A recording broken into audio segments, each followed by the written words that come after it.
Hey everybody, Mike Stewart. Going to do a quick review of the heat exchanger. So remember these are the burners. Fire's going to go through those two holes there are basically the end of a pipe. I'm going to walk around the other side. There's the heat exchanger tubes. So this is the start. This is where that flame starts. Flame travels along this tube on the inside.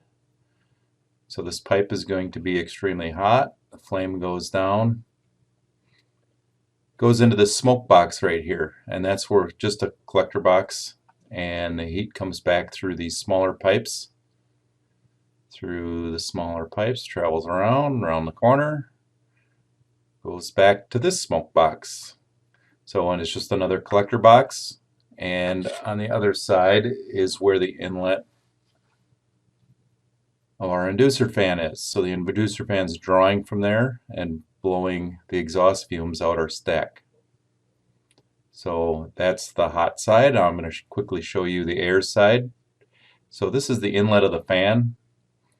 So the fan is drawing air from this direction through it, pulling air through this.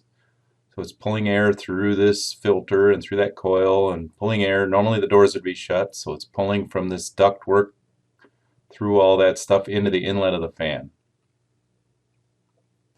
Here's just another angle.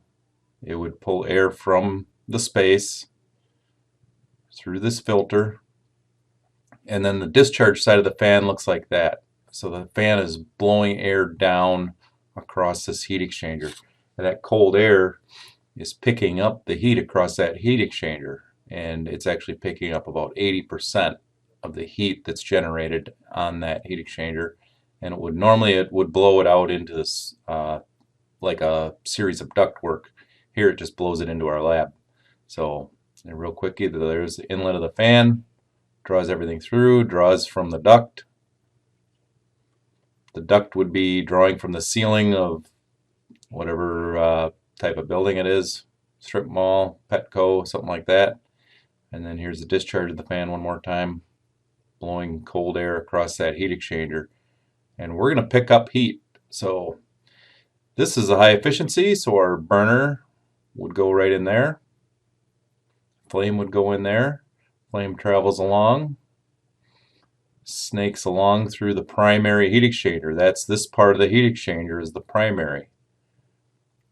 Then it collects in the collector box, and from there it goes to the secondary heat exchanger. That extracts the last 10 to 15% of the energy. Air blows up through these fin coils, and that's pulling the heat off of those tubes right there.